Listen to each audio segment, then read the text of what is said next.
یہ قربانی کی مختلف شرعی حیثیتیں ہوتی ہیں، کبھی یہ واجب ہوتی ہے اور کبھی سنت و نفل ہوتی ہے۔ اس کے وجوب کی مختلف صورتیں ہو سکتی ہیں۔ پہلی صورت تو یہ کہ کسی نے منت مانی ہو، چاہے وہ غنی ہو چاہے شرعی فقیر ہو، اگر منت مان لے اور چاہے وہ مشروطہ ہو کہ اللہ تعالیٰ میرے کام ہو جائے تو میں تیری رضا کی خاطر اس سال قربانی کروں گا، کام ہو گیا، قربانی دونوں پہ واجب۔ یا مطلقاً کر لے کہ اللہ تعالیٰ تیری رضا کی خاطر میں اس سال قربانی کروں گا، اگر کوئی زبان سے الفاظ ادا کر لے تو فوراً اس پہ اس سال قربانی کرنا واجب ہو جائے گا، تو یہ غنی ہو چاہے فقیر دونوں پہ قربانی واجب ہو جائے گی۔ ایک اور صورت ہوتی ہے کہ اگر کوئی شرعی فقیر غریب آدمی قربانی کی نیت سے جانور خرید لے تو اس پر اس جانور کی قربانی واجب ہو جائے گی۔ اگر کوئی مالک نصاب غنی شخص مالدار شخص خریدتا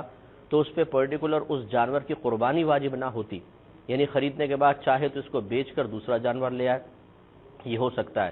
لیکن جب شرعی فقیر جس پر قربانی واجب نہیں ہوتی، غیر مالک نصاب اگر کوئی جانور خرید کر لائے گا تو جیسے ہی یہ جانور خریدے گا اس پر اس ہی جانور کی قربانی واجب ہو جائے گی، اب اسے تبدیل نہیں کر سکتا، اس کو بیچ نہیں سکتا ہے۔ اور تیسری قربانی کے وجوب کی صورت ہوتی ہے جو صرف مالک نصاب پر قربانی واجب ہوتی ہے۔ مالک نصاب وہ شخص ہے جس کی ابھی میں بتاتا ہوں کہ اس کے پاس مال وغیرہ ہو تو پھر اس کے اوپر قربانی واجب ہوتی ہے اور شرعی فقیر پر قربانی لازم نہیں ہوتی ہے۔ اب ہمارے گھروں میں عموماً یہ ہوتا ہے، بہت بڑی یہ مسٹیک ہے، آپ سب ذرا غور سے اس کو سماعت فرمائیں اور اپنے رشتہ داروں تک ان مسائل کو پہنچائیں کہ بعض اوقات تو ہم نے قربانی کرنے کا ٹھیکہ گھر کے سب سے بڑے فرد کو دیا ہوتا ہے۔ یہ ہمارے ہاں تو ہر سال والد صاحب قربانی کرتے ہیں، اب یہ نہیں دیکھا جاتا کہ گھر کے کس کس فرد پر قربانی واجب ہو رہی ہے کس پر نہیں، اس کا شعور نہیں ہوتا، بس ایک ذمہ داری ہے جو والد صاحب ادا کریں گے۔ ہر سال والد صاحب جانور لاتے ہیں، ذبح کرتے ہیں۔ اس میں غلطی یہ ہو سکتی ہے، خرابی یہ ہو سکتی ہے کہ ہو سکتا ہے والد صاحب پہ قربانی واجب نہ ہو، بیٹے پہ ہو، بیوی پر ہو، بہو پر ہو یا کسی بیٹی پر ہو، اس پہ ہم توجہ نہیں کرتے، لہٰذا بعض اوقات والد صاحب پہ قربانی نہیں ہے، وہ کر رہے ہیں تو نفل ہو رہی ہے، اور جس پہ قربانی تھی وہ کر نہیں رہا تو اس کا واجب ترک ہو رہا ہے اور اس طرح وہ گناہگار ہوگا۔ بعض اوقات ایسا ہوتا ہے کہ مثلا والد صاحب پہ واجب ہے لیکن ہمارے ہاں راؤنڈ چلتا ہے گھر کے اندر، اس سال کس کی طرف سے تھی جی؟ والد صاحب کی طرف سے، نیکسٹ ایئر جی والدہ کی طرف سے، اس سے اگلے سال بیٹے کی طرف سے ہوگی، تو وہ کہتے ہیں جی پچھلے سال تو میں نے اپنی طرف سے کر دی تھی، اس سال ہمارا ارادہ ہے کہ بیٹے کی طرف سے کریں گے، تو یہ بھی صحیح نہیں ہے۔ ہو سکتا ہے والد صاحب پہ قربانی واجب ہو، بیٹے پہ نہ ہو، اور آپ نے اپنے گھر کے اصول کے مطابق یہ کہا کہ اس سال ہمارا ارادہ بیٹے کی طرف سے کرنے کا ہے، تو اگر بیٹے کی طرف سے کریں گے تو نفلی قربانی ہوگی، اور جو والد صاحب پہ واجب قربانی تھی اس کا کیا ہوگا؟ تو یہاں ترک واجب آ جائے گا اور اس طرح گناہگار ہوں گے۔ لہٰذا خلاصہ کلام یہ ہے، بہت غور سے سماعت فرمائیں کہ قربانی کے 3 دن ہوتے ہیں، 10 ذو الحجہ، 11 اور 12۔ ان 3 دنوں میں گھر کے جس فرد میں قربانی کی شرائط پائی جائیں گی اس پہ قربانی واجب ہوگی۔ وہ والد صاحب بھی ہو سکتے ہیں، والدہ بھی ہو سکتی ہیں، بیٹا بیٹی، پوتا پوتی، نواسا نواسی، یا بہویں ہو سکتی ہیں، جن میں بھی شرائط پائی جائیں گی اس پہ قربانی لازم ہوگی۔ گویا کہ قربانی کے 3 دنوں میں، اور میرا مشورہ تو یہ ہوگا کہ چونکہ ہم جانور 3، 4، 5، 6 دن پہلے ہی لے کر آتے ہیں، اس لیے قربانی سے 1 ہفتے پہلے ہی گھر کے تمام افراد اپنا اپنا حساب و کتاب کر کے قربانی کی شرائط کو اپنی ذات میں تلاش کریں، اگر مل جائے تو ان پہ قربانی واجب ہے۔ لہٰذا وہ کون کون سی شرائط ہیں؟ نمبر 1 مسلمان ہونا، کافر پہ قربانی واجب نہیں۔ نمبر 2 عاقل و بالغ ہونا، پاگل و مجنون پہ واجب نہیں، اسی طرح نابالغ پر واجب نہیں۔ تیسرا مقیم ہونا، یعنی قربانی کرنے والا مسافر نہ ہو، اپنے گھر پر ہے، مقیم ہے۔ مقیم اس شخص کو کہتے ہیں کہ جو حالت سفر میں نہ ہو، اور مسافر اسے کہتے ہیں کہ جو اپنے گھر کی حدود سے، اپنے شہر کی حدود سے باہر نکل جائے اور ارادہ یہ ہو کہ کم از کم 92 کلومیٹرز دور جاؤں گا۔ ان کلومیٹرز کی تعداد میں یا اس کی جو ہم آپ کو لمٹ بتا رہے ہیں اس میں اختلاف ہو سکتا ہے کوئی عالم آپ کو 70 کلومیٹر بتائے، کوئی اس سے کم زیادہ بتائے، کیونکہ نبی کریم صلی اللہ علیہ وسلم کا مسافر کی شناخت بیان کرنے کے سلسلے میں کلام یہ ہے کہ جو اپنے گھر سے 3 دن کی مسافت پر گیا وہ مسافر ہے۔ تو 3 دن کی مسافت، اس زمانے میں 3 دن کا سفر اونٹوں پر، خچروں پر، گدھوں پر، پیدل بھی چلتے تھے، پہاڑی سفر بھی تھا، میدانی سفر بھی تھا، رات میں بھی سفر ہوتا تھا، دن میں سفر ہوتا تھا، خطرات کی جگہ پر بھی ہوتا تھا اور امن کی جگہوں پر ہوتا تھا۔ اب اس کا اندازہ کیسے کیا جائے کہ 3 دن کے اندر کتنا پچھلے زمانے میں کتنا سفر طے ہوتا تھا، اس اندازہ کرنے میں اختلاف ہوا۔ تو ہمارے نزدیک محتاط قول 92 کلومیٹرز کا ہے، تو وہ میں عرض کر رہا ہوں، شہر کی حدود سے باہر نکلے اور کم از کم 92 کلومیٹرز دور جانے کا ارادہ ہو، یہ ہے شرعی مسافر، یعنی جیسے باہر نکلا مسافر ہو گیا۔ اب جب تک یہ کسی شہر تک نہیں پہنچ جاتا حالت مسافرت میں ہی کہلائے گا۔ اس کے مسائل میں عرض کرتا ہوں، ایک سائل منتظر ہے چونکہ مسافر کی میں آپ کو تعریف بتا رہا تھا کہ شہر کی حدود سے انسان باہر نکل جائے اور ارادہ یہ ہو کہ کم از کم 92 کلومیٹر دور جاؤں گا، تو جیسے ہی شہر کی حدود سے باہر نکلے گا مسافر ہو جائے گا۔ اب جب تک یہ سفر کرتا رہے گا مسافر ہے۔ اب کسی شہر میں پہنچا تو اب یہ دیکھا جائے گا کہ وہ شہر کیا ہے۔ اگر تو وہ اس کا آبائی گاؤں یا آبائی شہر ہے جہاں یہ پیدا ہوا تھا اور اس کا آبائی گھر ابھی بھی موجود ہو، چاہے ماں باپ فوت ہو گئے ہوں، آبائی گھر موجود ہے، وہ سیل آؤٹ نہیں کیا، وہاں اس شہر سے رہائش مکمل طور پہ انہوں نے منقطع نہیں کی، مائیگریشن نہیں کی تھی، تو سمجھ جائیے کہ یہ اس کا وطن اصلی کہلاتا ہے۔ جیسے اس شہر میں داخل ہوگا مقیم ہو جائے گا، چاہے 1 دن کے لیے کیوں نہ ہو۔ دوسرا ایک اور وطن اصلی کی صورت ہوتی ہے کہ جہاں اس شخص نے شادی کی ہو، چاہے وہاں رہائش نہ رکھی ہو، لیکن جہاں اس شخص نے شادی کی تھی اگر اس شہر میں داخل ہو گیا تو فوراً مقیم ہو جائے گا اور مسافرت ختم ہو جائے گی۔ تیسرا، اس نے کسی ایسے شہر میں داخل ہو گیا کہ جہاں یہ نیت کی تھی کہ میں اس سے کبھی بھی باہر نہیں نکلوں گا، اب میں یہیں پہ مکمل طور پہ رہائش پذیر رہوں گا۔ باہر نہیں نکلوں سے مراد کہ ہم یہاں چھوڑ کر نہیں جائیں گے، شہر کو اسی میں رہیں گے، مکمل مستقل رہائش اختیار کرنے کا وہاں ارادہ کر لیا ہے، تو جیسے اس شہر کے اندر داخل ہوگا اب اس کا مسافرت ختم ہو جائے گی۔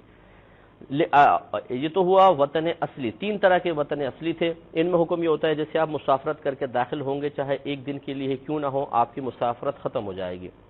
اب بالفرض ایسے شہر میں گئے کہ جو نہ آبائی گھر ہے، نہ وہاں شادی ہوئی ہے، نہ وہاں پہ مستقل رہنے کا ارادہ ہے، بلکہ کسی کام سے پہنچے ہیں۔ اس میں دیکھا جاتا ہے کہ اگر 15 دن یا اس سے زیادہ ٹھہرنے کی نیت ہے تو مقیم ہو جائیں گے، مسافر نہیں رہیں گے، اور اگر 15 دن سے کم ٹھہرنے کی نیت ہے تو مسافر ہے، ٹھیک ہے۔ اور لیکن اس میں یہ بھی ضروری ہے کہ جو شخص وہاں پر نیت کر رہا ہے وہ اپنی نیت میں کسی اور کی مرضی کے تابع نہ ہو۔ جیسے مثال کے طور پہ بیوی ہے، یہ شوہر کے تابع ہوتی ہے، کوئی نوکر ہے وہ اپنے افسر کے تابع ہوتا ہے۔ اب افسر نے نیت کی 8 دن کی، نوکر نیت کرتا ہے 20 دن کی، تو نوکر مقیم نہیں ہوگا کیونکہ اس کی نیت کا اعتبار نہیں، جب افسر حکم دے گا اس کو جانا پڑے گا، لہذا افسر کی نیت کا اعتبار ہے۔ ایسی اگر شوہر ہے اور بیوی اس کے تابع ہے تو شوہر جو نیت کرے گا بس اس کا اعتبار ہوگا، بیوی کا نہیں۔ خلاصہ کلام یہ ہوا کہ جب انسان اپنے شہر کی حدود سے باہر نکلا اور 92 کلومیٹر دور جانے کا ارادہ ہے، وہ مسافر ہو گیا۔ اس کے بعد جب وہ کسی شہر میں داخل ہو، اگر وطن اصلی ہو تو اس کی مسافرت ختم، یا 15 دن اس سے زیادہ ٹھہرنے کا ارادہ ہو تو اس کو کہتے ہیں وطن اقامت۔ وطن اقامت میں داخل ہو گیا تب بھی مسافرت ختم، اور اگر ایسا نہیں ہے تو پھر یہ مسافر ہے، یعنی شہر کی حدود سے باہر نکلا، 92 کلومیٹر دور جانے کا ارادہ ہے، مسافر ہوا، سفر کرتا رہا، مسافر ہے، شہر میں داخل ہو گیا، وطن اصلی بھی نہیں ہے، وطن اقامت بھی نہیں ہے، 12-13 دن 2-4 دن ٹھہرنے کا ارادہ ہے تو یہ مسافر ہی رہے گا۔ تو بس قربانی کے 3 دنوں میں انسان اپنی حالت کو دیکھے کہ میں مسافر ہوں یا مقیم ہوں، بلکہ جیسے میں نے مشورہ دیا کہ 1 ہفتے پہلے ہی ذرا اپنا حساب کتاب کر لے کہ مقیم ہے یا مسافر ہے، تو بس اس کے حساب سے پھر قربانی کے وجوب اور عدم وجوب کو دیکھیں گے۔ ایک شرط ابھی باقی ہے، پہلے کالر سب بہت غور سے سماعت فرمائیں، خصوصاً خواتین، کیونکہ یہ ہمیشہ غریب ہوتی ہیں۔ 40 تولہ سونا پڑا ہوگا تب بھی کہیں گے میرے پاس کیا ہے، 50,000 روپے اکاؤنٹ میں رکھے ہوں گے تب بھی کہیں گے میرے پاس تو کچھ بھی نہیں ہے، تو اس لیے خواتین خاص طور پہ غور سے سماعت فرمائیں۔ تو مالک نصاب وہ ہے جس کے پاس 7.5 تولہ سونا ہو یا 52.5 تولہ چاندی ہو، یا یہ دونوں اتنی مقدار میں نہیں کم ہے، جیسے سونا 1 تولہ ہے مثال کے طور پر 52.5 تولہ چاندی کے برابر ہو سکتا ہے کیونکہ اس کی قیمت زیادہ ہے، یا تھوڑا سونا ہے تھوڑا چاندی، دونوں کی قیمت کو ملائیں اگر تو 52.5 تولہ چاندی تک پہنچ جائے، یا اتنا کیش روپیہ ہو اور وہ اضافی رکھا ہوا ہے، اس کے علاوہ تجارت کا مال کہ آپ نے بیچنے کی نیت سے کچھ مال وغیرہ رکھا ہے اور اس کی مالیت 52.5 تولہ چاندی کے برابر ہو۔ اس کے علاوہ ضروریات زندگی سے زیادہ اتنا سامان جو اضافی ہے کہ جس کی ملکیت میں ہوگا اس کی پوری قیمت کا حساب ہوگا۔ یہاں ذرا توجہ فرمائیں کہ آپ کے جو مثال کے طور پہ کپڑے ہیں، جوتے ہیں، برتن ہیں، سواریاں ہیں، کار ہے، موٹر سائیکل ہے، فریج ہے، وی سی آر ہے، اگر آپ ٹیلی ویژن پر دین بھی تھوڑا بہت سیکھتے ہیں یا اور ایسی معلومات لیتے ہیں جو انتہائی ضروری ہے، وہ بھی حاجات اصلیہ میں، یہ تمام چیزیں حاجات اصلیہ میں آتی ہیں۔ اضافی جو ہے مثال کے طور پہ 4 جوڑے جوتے کسی بہن کے پڑے ہوئے ہیں اور 6 ریجیکٹ کر کے سائیڈ میں ڈالے ہوئے ہیں، ان 6 کا حساب ہوگا۔ بعض اوقات بچی کی شادی ہوتی ہے، فرسٹ ٹائم جو جوڑا پہنا جاتا ہے بڑا مہنگا ہوتا ہے، بعض اوقات تو بہت ہی مہنگا ہوتا ہے، لاکھ تک کا بھی ہوتا ہے، 60,000 50,000، اور وہ رکھ دیا۔ اب نہ سردی میں پہنتی ہے نہ گرمی میں، بس ایک رات کا ہی تھا، وہ ایسے رکھ دیا دلہن جب بنی تھی، اس کی قیمت کا بھی اعتبار ہوگا۔ اسی طریقے سے زکوٰۃ کا میں نے آپ کو بتایا کہ نصاب علیحدہ ہوتا ہے۔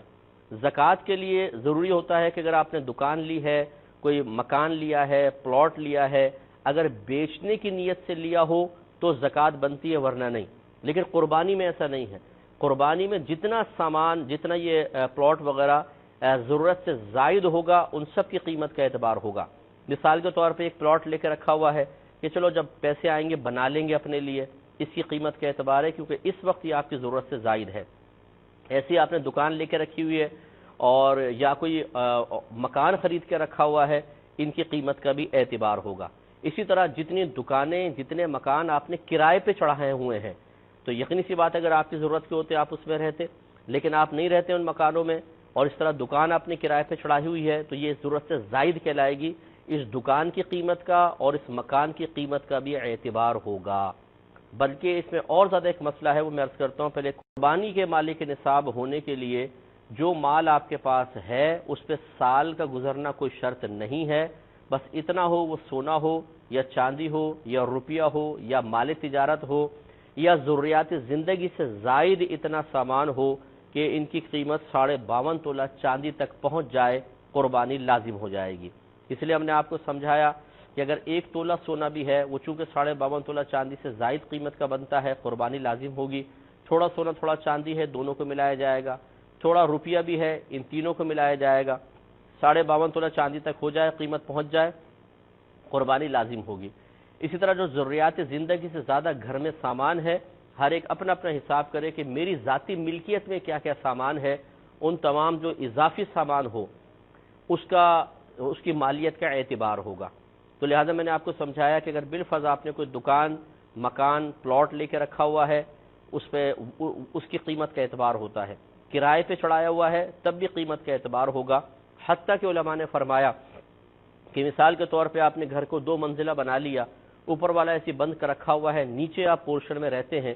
اوپر والے تمام جو پورشن ہیں اس کی قیمت کا اعتبار ہوگا، اس کی قیمت بھی لگائی جائے گی۔ تو اب خلاصہ کلام یہ ہوا، ذرا غور سے اس کو سنیے گا کہ ہر شخص گھر میں قلم اور ڈائری لے کے بیٹھ جائے اور یوں لکھے، سونا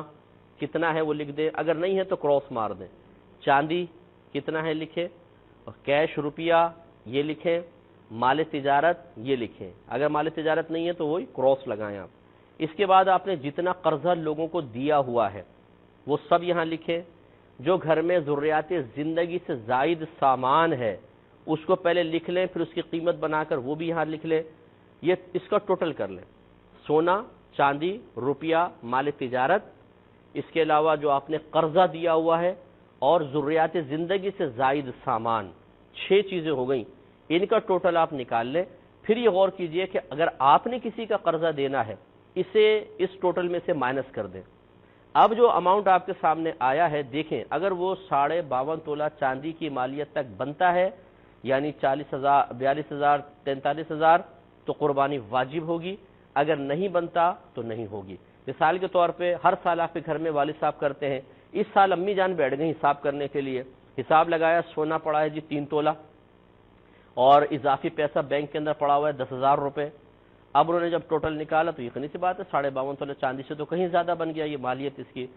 والدہ پہ بھی قربانی واجب ہوگی۔ بھابھی بھی بیٹھ گئی، انہوں نے اپنا حساب کیا، سونا جی میرے پاس ہے 15 تولہ، قربانی لازم ہو گئی، اس سے آگے جانے کی ضرورت ہی نہیں ہے۔ بیٹی کے لیے سونا لے کر رکھا ہوا ہے اور بیٹی کی ملک کر دیا ہے مثال کے طور پہ، اور بچی ہے عاقلہ بالغہ جسے شادی وغیرہ کے لیے رکھ لیتے ہیں، اس کا بھی حساب ہوگا، بیٹی پہ قربانی واجب ہو جائے گی۔ ایسی بعض لوگوں نے حج کے پیسے جمع کر کے رکھے ہوتے ہیں کہ چلو اگلے سال حج کریں گے، اگر وہ قربانی کے ان دنوں کے اندر 52.5 تولہ چاندی تک پہنچ جائیں قربانی واجب ہو جائے گی۔ اب اگر آپ حساب کر کے دیکھیں گے تو آپ یہ دیکھیں گے گھر کے افراد میں 3 پر، 4 پہ، 5 پہ قربانیاں لازم ہو رہی ہوں گی۔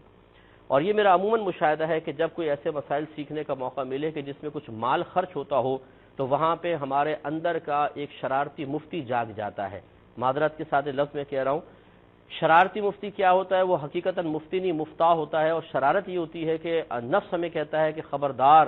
یہ تو مولویوں کی باتیں پتہ نہیں کہاں سے نئے مسائل نکال کے لے آئے، بچپن سے لے کے ابھی تک تو ہم نے کبھی سنے نہیں تھے، یہ پتہ نہیں نئی نئی باتیں دین کے اندر نکال کے لے آتے ہیں۔ یہ وہ لوگ ہوتے ہیں جنہوں نے بیچاروں نے کبھی سنجیدگی کے ساتھ اپنے دین کو نہ کسی عالم دین سے سیکھا ہوتا ہے، نہ مستند کتابوں کا کبھی مطالعہ کیا ہوتا ہے۔ جمعے میں جا کر بیٹھ کر ادھورے بیان سننا، ادھوری باتیں سمجھ کے گھر واپس آ جانا۔ ادھورے بیان ان کا میں کہہ رہا ہوں کہ جو عام مولوی ہوتے ہیں وہ قربانی کے مسائل کبھی بیان نہیں کریں گے، آپ 100 سال بھی ان کے سامنے بیٹھ جائیں، ابراہیم علیہ السلام، اسماعیل علیہ السلام کا قصہ اور 1-2 مسئلے ذکر کر کے آپ کو چھوڑ دیا تو آپ سمجھ ہی نہیں پائے کہ کرنا ہے کیا ہے اور کیا نہیں کرنا ہے۔ اس قسم کے ادھورے بیان کہہ رہا ہوں، ورنہ اچھے مستند علماء کرام تو بہت اچھے بیانات بھی کرتے ہیں۔ اسی طریقے سے پڑوس میں معلوم کر لیا، خاندان میں کیا چلتا چلا آ رہا ہے اس کا اعتبار کر لیا، تو پھر یہ ہماری باتیں تو آپ کو نئی چیزیں ہی لگیں گی۔ اس لیے میری گزارش ہے کہ ان تمام بے سروپا باتوں کو چھوڑ کر یہ جو کچھ ہم آپ کو بیان کر رہے ہیں، قرآن، حدیث اور فقہ کی بے شمار کتابوں کی تعلیم کا نچوڑ ہے جو آپ کو بیان کیا، اس کو فالو کریں، انشاءاللہ بہتر رہے گا۔ ایک مختصر سا مزید